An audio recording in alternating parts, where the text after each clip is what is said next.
자, 오늘 아침에 보면 경제에 대해서 매우 암울한 그런 기사들이 지금 나오고 있습니다. 자, IMF가 한국의 성장률 전망을 또 내렸다.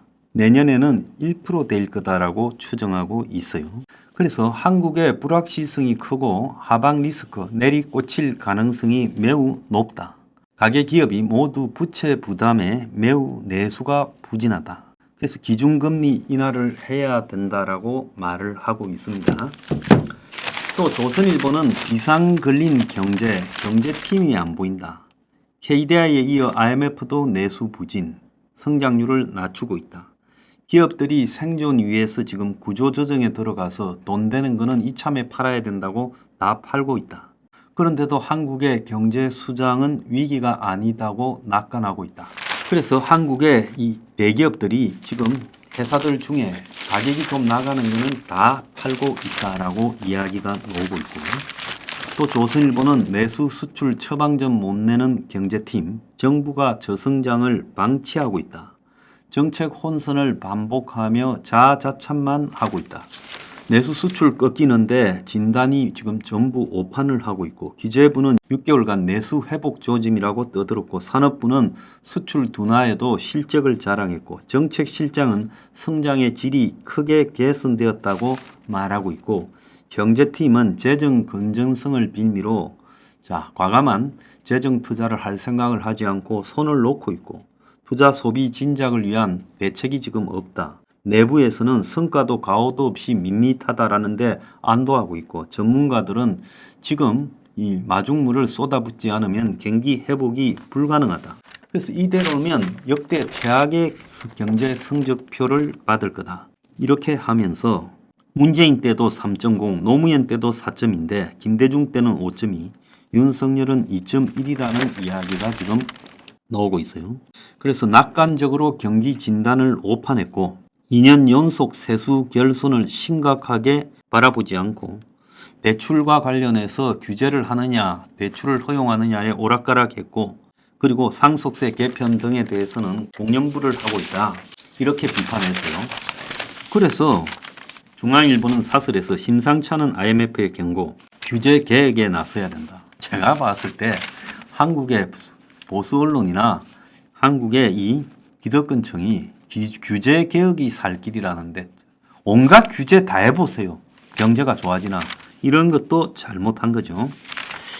자, 그리고 이 문제뿐만 있는 게 아니라 임금 근로자가 허접한 60대 일자리만 7.4%가 늘어났고, 20대 40대가 다 일자리가 역대 최대로 감소했다는 거예요. 그래서 내수 부진의 직격탄을 맞고 있다는 겁니다. 그래서 내수가 사라지니까, 내수 일자리에 주로 근무하던 20대하고 40대가 다 역대 최대치로 일자리가 감소했어요. 한마디로 이제 발등에 불이 떨어졌다. 제가 그렇게 이야기하던 한국 경제 대공황적 사건이 벌어질 거라고 이야기했던 게 서서히 가시화되고 있어요. 오늘 보면 이 내수 감소로 인해서 자영업자들이 월 평균 사업 소득이 212만 원, 자기 월급도 안 되고요. 지출은 277만 원. 그러니까 장사만으로 생활이 안 돼서 알바를 뛰고 이전 소득으로 버티고 있다는 거예요. 그래서 자영업이 거의 붕괴되어 가고 있다라는 이야기가 나왔고요. 제가 알기로 이런 일이 있었던 적이 제 기억상에 한 번도 없습니다. 요즘 저녁에 나가보면 얼마나 가게들이 다 일찍 문을 닫고 있는가. 술 마시는 사람이 없어요. 돈이 없으니까. 그래서 이제 IMF의 경고가 아니라 97년 IMF 사태급 위기가 한국에 오고 있다. 내수 고용이 지금 무너지고 있고, 정시가 연달아 악재가 지금 지속되고 있다라는 보도가 잇따르고 있습니다.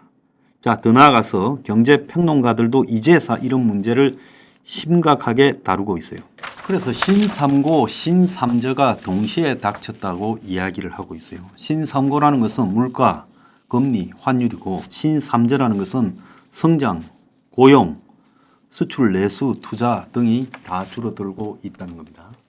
이런 현상에서 이 타개할 가능성이 거의 없어요. 정부 주도로 이 현상을 극복하기에 때 늦었어요. 미안하지만 이제는 사상자 처리, 시체 처리가 남았지 지금 들어가 가지고 죽어가는 경제를 살릴 방법이 없다고 봅니다.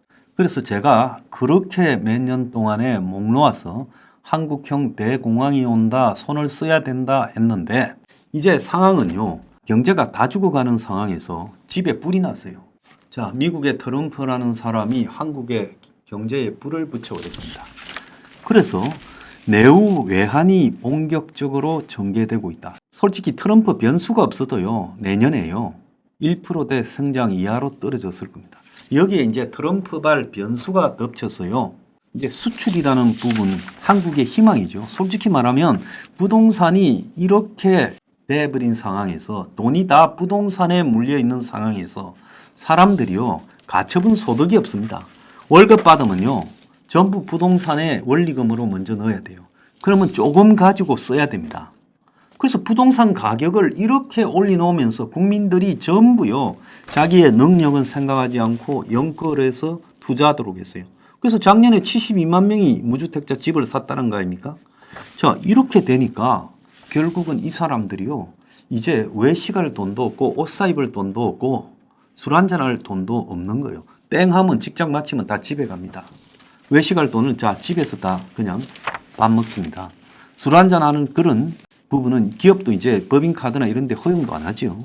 자, 그러니까 나라 내수가 그냥 바닥을 가고 있어요.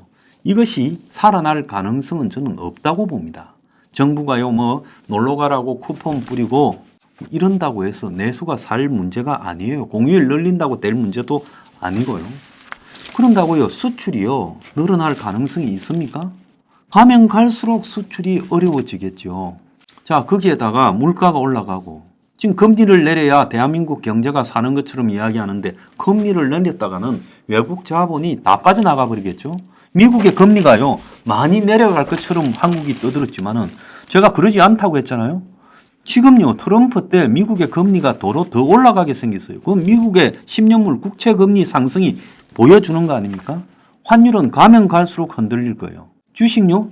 솔직히 말하면 삼저 현상에 저는 주식까지도 추가해야 된다고 봅니다. 그래서 성장에 수출, 내수, 투자 이런 게 들어가 있고 고용, 주식 이렇게 삼저라고 보는 게 맞다고 보고 있어요. 그래서 주식 가격이 이재명이가 어제 자기가 되면 주식이 4,400까지 간다 했죠. 자, 이재명이가 어제 시장 불확실성이 해결되면 정시가 4,500이 넘는다고 말을 했습니다. 자, 코스피 지수가 4,500이 넘을 거라고 말하고 있는데 이재명이가 무슨 수로 시장 불확실성을 해소합니까? 그래서 이제 이것을 기정사실로 받아들여야 되는데 그러면 시간이 많을 때 부동산이라도 가격을 내리고 또 부동산에서 끼어 있는 거품을 제거하면서 데미지가 나오더라도 감수했어야 돼요. 그런데 부동산에 빚을 더 몰려가도록 만들어 버렸습니다. 그러니까 이제 꼼짝없는 상황에 되어 있고 부동산에 물려있는 빚이요. 나라 경제가 가라앉으면 부동산이 떨어지는 것은 지극히 당연하죠. 지금도 벌써 부동산 시장이 완전히 얼어붙었다고 하지 않습니까? 그럼 앞으로 어떻게 되겠어요? 결국은 부동산이 가라앉으면 이제 부채가 금융위기로 터져버릴 겁니다. 이제 가시화되고 있어요. IMF 금융위기 한번 겪어봅시다.